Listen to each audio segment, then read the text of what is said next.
नमस्कार मित्रांनो, trending Marathi education या करंट अफेअरच्या मराठी एज्युकेशन चॅनलमध्ये आपले स्वागत आहे. तर मित्रांनो, आपण तुमच्यासाठी रोजच्या रोज चालू घडामोडीचे प्रश्न हे मराठीतून घेऊन येत असतो. आजच्या व्हिडिओमध्ये आपण तुमच्यासाठी 16 डिसेंबर 2023च्या सर्व महत्त्वाच्या चालू घडामोडी या बघणार आहोत. मित्रांनो, चॅनलवर नवीन असाल, चॅनलला अजूनपर्यंत सबस्क्राईब केलेलं नसेल, सबस्क्राईब करून घ्या आणि बेल आयकनला प्रेस करा. म्हणजेच प्रत्येक दिवसाच्या चालू घडामोडीच्या व्हिडिओची नोटिफिकेशन तुम्हाला सर्वात आधी मिळेल. चला, वेळ न घालवता व्हिडिओला सुरुवात करूया. केंद्र सरकारने जाहीर केलेल्या यादीनुसार कोणते राज्य विदेशी गुंतवणुकीत देशात प्रथम क्रमांकावर आहे? तर या प्रश्नाचं उत्तर आहे ऑप्शन क्रमांक 1 महाराष्ट्र. तर महाराष्ट्र राज्य हे फॉरेन इन्व्हेस्टमेंटमध्ये प्रथम क्रमांकावर आहे. तर मित्रांनो, अजून एक पॉईंट आहे की तो म्हणजे गेल्या 3 महिन्यात महाराष्ट्र राज्यात एकूण 28,868 कोटी रुपयांची ही विदेशी गुंतवणूक ही झालेली आहे. हा पॉईंट लक्षात असू द्या, प्रश्न विचारला जाऊ शकतो. नेक्स्ट चालू घडामोडी. महाराष्ट्र राज्य सरकारने शासकीय भरती प्रक्रियेत पेपरफुटी विरोधातील कायदा करण्यासाठी कोणाच्या अध्यक्षतेखाली समिती स्थापन केलेली आहे? तर मित्रांनो, या प्रश्नाचं उत्तर आहे ऑप्शन क्रमांक 2 किशोरराजे निंबाळकर. तर महाराष्ट्र राज्य सरकारने शासकीय भरती प्रक्रियेत पेपरफुटी विरोधातील कायदा करण्यासाठी किशोरराजे निंबाळकर यांच्या अध्यक्षतेखाली ही समिती स्थापन केलेली आहे. खूप चांगली बाब आहे आपल्यासाठी मित्रांनो की ही समिती स्थापन केलेली आहे. याचा फायदा आपल्या विद्यार्थी मित्रांनाच होणार आहे. नेक्स्ट चालू घडामोडी. देशात सर्वाधिक लांबीचे राष्ट्रीय महामार्ग कोणत्या राज्यात आहे अशी माहिती केंद्रीय वाहतूक मंत्री नितीन गडकरी यांनी दिलेली आहे? तर या प्रश्नाचं उत्तर आहे ऑप्शन क्रमांक 3 महाराष्ट्र.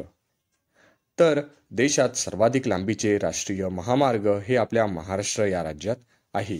ही देखील माहिती लक्षात असू द्या. तर मित्रांनो, किती लांबीचे आहे ते देखील महत्त्वाचे आहे. तर राज्यात राष्ट्रीय महामार्गाची एकूण लांबी 18,459 किलोमीटर एवढी आहे. तर मित्रांनो, देशात ही लांबी सध्या 1,46,145 किलोमीटर लांबीचे राष्ट्रीय मार्ग हे देशात आहे.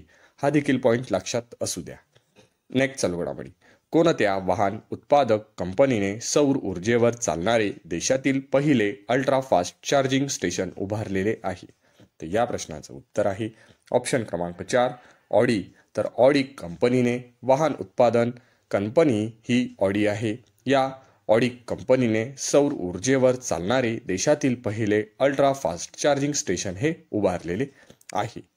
नेक्स्ट चालू घडामोडी. इंदिरा गांधी आंतरराष्ट्रीय शांतता पुरस्कार 2023 कोणाला जाहीर झालेला आहे?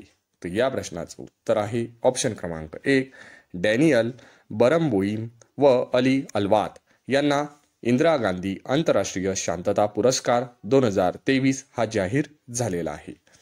नेक्स्ट चालू घडामोडी. महाराष्ट्र सरकारने राज्याचे नवीन औद्योगिक धोरण तयार करण्यासाठी कोणाच्या अध्यक्षतेखाली मसुदा समिती ही स्थापन केलेली आहे? तर या प्रश्नाचं उत्तर आहे ऑप्शन क्रमांक 2 डॉक्टर हर्षदीप कांबळे. तर डॉक्टर हर्षदीप कांबळे हे महाराष्ट्र सरकारने नवीन औद्योगिक धोरण हे तयार करण्यासाठी यांच्या अध्यक्षतेखाली मसुदा समिती ही स्थापन केलेली आहे. नेक्स्ट चालू घडामोडी. 42वे ग्रामीण मराठी साहित्य संमेलन सांगली जिल्ह्यातील कोणत्या ठिकाणी आयोजित करण्यात आलेले आहे? तर या प्रश्नाचं उत्तर आहे ऑप्शन क्रमांक 3 विटा. तर सांगली जिल्ह्यातील विटा या ठिकाणी 42वे ग्रामीण मराठी साहित्य संमेलन हे होणार आहे. तर मित्रांनो, सांगली जिल्ह्यातील विटा येथे 24 डिसेंबर 2023 रोजी होणाऱ्या 42व्या ग्रामीण मराठी साहित्य संमेलनाचे अध्यक्ष असणार आहे रंगनाथ पठारे. तर उद्घाटन हे डॉक्टर मुरहरी केळे यांच्या हस्ते होणार आहे. हा पॉईंट लक्षात असू द्या. अध्यक्ष आहे रंगनाथ पठारे, तर उद्घाटन हे डॉक्टर मुरहरी केळे यांच्या हस्ते होणार आहे. नेक्स्ट चालू घडामोडी. देशातील पहिले केंद्रीय आदिवासी विद्यापीठ कोणत्या राज्यातील मुलुंगू येथे स्थापन करण्यात येणार आहे? तर या प्रश्नाचं उत्तर आहे ऑप्शन क्रमांक 4 तेलंगणा. तर देशातील पहिले केंद्रीय आदिवासी विद्यापीठ हे तेलंगणा या राज्यात मुलुंगू येथे स्थापन होणार आहे.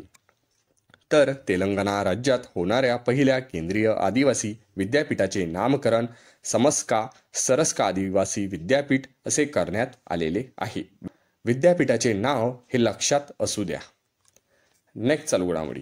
चेन्नई येथील प्राईम टाईम फाउंडेशनतर्फे दिला जाणारा संसद महारत्न पुरस्कार कोणाला जाहीर करण्यात आलेला आहे? तर या प्रश्नाचं उत्तर आहे ऑप्शन क्रमांक 1 सुप्रिया सुळे.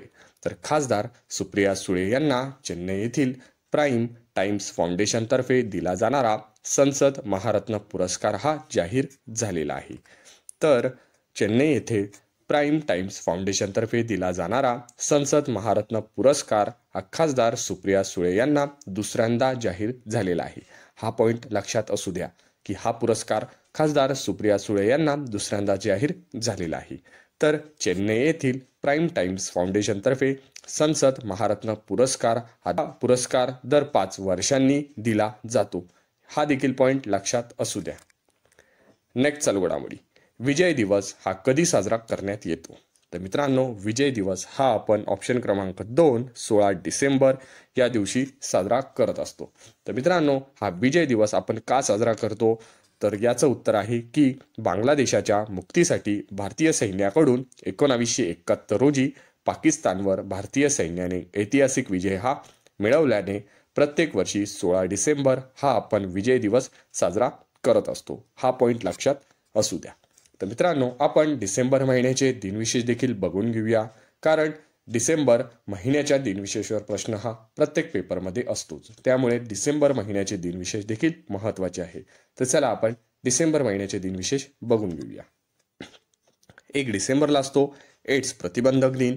2 डिसेंबरला असतो जागतिक गुलामगिरी मुक्तता दिन, आंतरराष्ट्रीय संगणक साक्षरता दिन, राष्ट्रीय प्रदूषण नियंत्रण दिवस. 3 डिसेंबरला असतो जागतिक अपंग दिवस, भोपाळ वायुगळती दिन आणि राष्ट्रीय वकील दिवस. 4 डिसेंबरला असतो भारतीय नौसेना दिन, आंतरराष्ट्रीय चित्ता दिवस. 5 डिसेंबरला असतो जागतिक माती दिन, आंतरराष्ट्रीय स्वयंसेवक दिन. 6 डिसेंबरला असतो डॉक्टर बाबासाहेब आंबेडकर यांची पुण्यतिथी. तर 7 डिसेंबरला असतो भारतीय लष्कर ध्वज दिन आणि आंतरराष्ट्रीय नागरी विमानसेवा दिन. 9 डिसेंबरला असतो आंतरराष्ट्रीय भ्रष्टाचार विरोधी दिन. तर 10 डिसेंबरला असतो मानवी हक्क दिन, अल्फ्रेड नोबेल यांची पुण्यतिथी. 11 डिसेंबरला असतो आंतरराष्ट्रीय पर्वत दिन व युनिसेफ दिवस.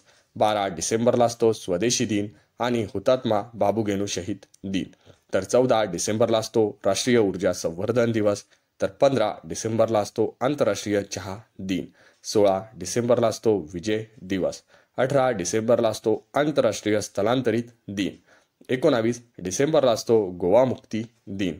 तर 20 डिसेंबरला असतो आंतरराष्ट्रीय मानवी एकता दिन. 22 डिसेंबरला असतो राष्ट्रीय गणित दिन. तर 23 डिसेंबरला असतो किसान दिवस. 25 डिसेंबरला असतो नाताळ आणि शिवशासन दिन. मित्रांनो, आपण हे सर्व डिसेंबर महिन्याचे दिनविशेष बघितले. ते आपल्या करंट अफेअरच्या बुकमध्ये नोट डाऊन करून ठेवा आणि आज आपण घेतलेले सर्व चालू घडामोडीचे प्रश्न देखील आपल्या करंट अफेअरच्या बुकमध्ये नोट डाऊन करून ठेवा. आणि मित्रांनो, आठवड्यातून एकदा तरी रिव्हिजन ही वहीला देत चला. याचा फायदा तुम्हाला येत्या परीक्षेमध्ये नक्कीच होणार आहे. तर अशाच रोजच्या रोज नवनवीन माहिती बघण्यासाठी ट्रेंडिंग मराठी एज्युकेशन चॅनलला अजूनपर्यंत सबस्क्राईब केलेलं नसेल, सबस्क्राईब करून घ्या आणि बेल आयकॉनला प्रेस करा. म्हणजेच प्रत्येक दिवसाच्या चालू घडामोडीच्या व्हिडिओची नोटिफिकेशन ही तुम्हाला सर्वात आधी मिळेल. मित्रांनो, व्हिडिओ हा आवडत असेल तर व्हिडिओला लाईक हे जरूर करा आणि आपल्या जवळच्या मित्रमैत्रिणींना व्हिडिओ हा जास्तीत जास्त शेअर करा. त्यांना देखील या व्हिडिओचा फायदा होणार आहे. मित्रांनो, आपल्या चॅनलचाच उद्देश असा आहे की कमी वेळेत जास्त अभ्यास व सर्व विद्यार्थ्यांपर्यंत विनामूल्य माहिती पोहोचवणे एवढाच आहे. कारण मित्रांनो, ट्रेंडिंग मराठी एज्युकेशन या करंट अफेअरच्या मराठी एज्युकेशन चॅनलवरील कुठलाही विद्यार्थी आणि विद्यार्थिनी मागे राहता कामा नये. पूर्ण व्हिडिओ बघितल्याबद्दल तुमचे मनापासून धन्यवाद.